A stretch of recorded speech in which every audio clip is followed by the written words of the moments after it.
lessening the dependence on foreign oil. I hate being jerked around. I'll get on a soapbox, but I just don't like that. So I refuse to buy a car that runs on gasoline. I'll have to seriously consider the Chevy Volt, but I will drive that like an electric vehicle for the most part if we choose to get that one.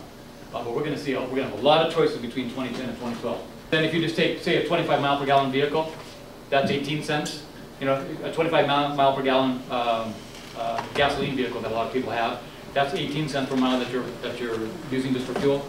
The hybrids at both at 10. The natural gas, even at the high price that we're paying, is right around 8 cents. So 8 to 9 cents. So it's even less. Electric is roughly 2 cents per mile to operate. Okay, natural gas vehicles, there is a $4,000 federal tax credit that is not subject to phase out. It's all the way through 2009, if not 2010.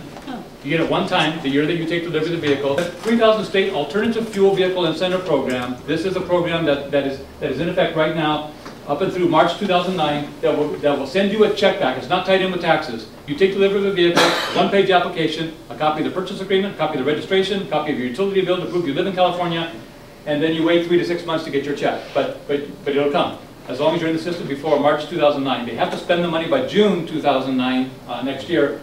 But there's AB 118, you may have heard about AB 118. There's a huge pot of incentives that are coming out for all kinds of alternative fuel vehicles. I'm saying in our fleet, because even though we have only a few buses on diesel, we're being hit, with the diesel fuel cost.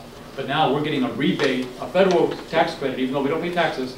It's eligible for agencies to get a 50-cent rebate for each gallon that we use for the buses, and we're starting to get our checks in now. So we're going to have our whole bus fleet CNG. We're actually increasing our service. A lot of places that are only on diesel, you may have heard the stories, are decreasing service because of their budget hit at a time when they need to be increasing service because people need alternatives.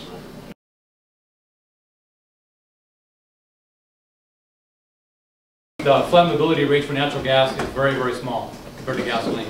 And if there's any leakage, it evaporates out into the atmosphere and doesn't cool underneath the car like gasoline does. So it's much safer. Compressed natural gas. Yes, compressed natural gas.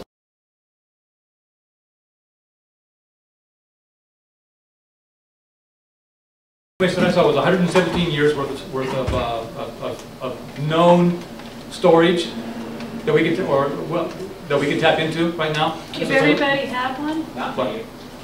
What? If everyone had one of those vehicles? They won't. This is not a silver bullet. Everything's going to come into play. You're going to have your plug-in hybrids, you're going to have your electric vehicles, you're going to have your natural gas, propane, biofuels, ethanol, wind. We're going to have all kinds of things coming in for the solution here.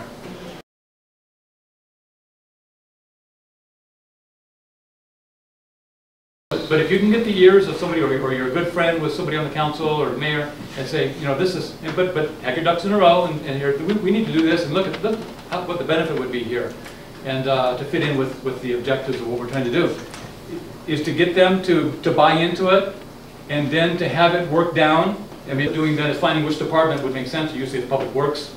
In some cases it might be Community Development, but usually it's Public Works. And then the more difficult challenge might be, well, who's going to get assigned that? And is it going to get assigned to somebody who really doesn't want to take it on? And so it's going to have to be somebody who's going to be willing to take it on as additional responsibilities. And most people are pretty strapped right now with their own jobs that they're doing right now, and aren't going to be wanting to take that on unless you find a champion, somebody who's already thinking along those lines, and it'll take a little bit more time, but they'll take it on. So that's one way. So you may end up having that task to somebody that really doesn't want to take it on as additional responsibility. And so that's why I'm saying it may be quicker that way, because it just go downhill. You do it, okay, make this happen, and then they got to do it, or at least they got to try. But they may not like what they're doing, and it may take a longer, it may fizzle out, and it just not be very effective. The other way is to find somebody really, like myself, somebody that has a passion for it, that already probably has a full plate. The busiest people make things happen. As they say, assign something to a busy person, they're going to find somebody to do it. Is to find somebody like that at that level that can then, it's a lengthy process, but then educate management one level at a time that this is just the right thing to do. And because Public Works wasn't interested in doing this, but he said if I could show him where we would save $1, just $1, by providing incentives that are available to RAV4s compared to a gasoline RAV4, then he'll go for it. He'll let us try a demonstration program. So we did that. But then he had to educate the city manager And then we all had to kind of educate the city council and the mayor on this, and they're all to a T. All of them are very supportive of this program. Whenever they are out and about in other communities, they're hearing about Voltageville, and they'll say, oh, you're from Vacaville. Oh, they're doing great things there. So they love bringing that kind of stuff back. And that just feeds success. So that's really the more effective way. It takes longer because you've got to educate all these different levels and you've got to prove that it works. And then it's all up to you to make it happen and do that. And, but that's how it's worked with Vacaville, and now they're all sold on the program.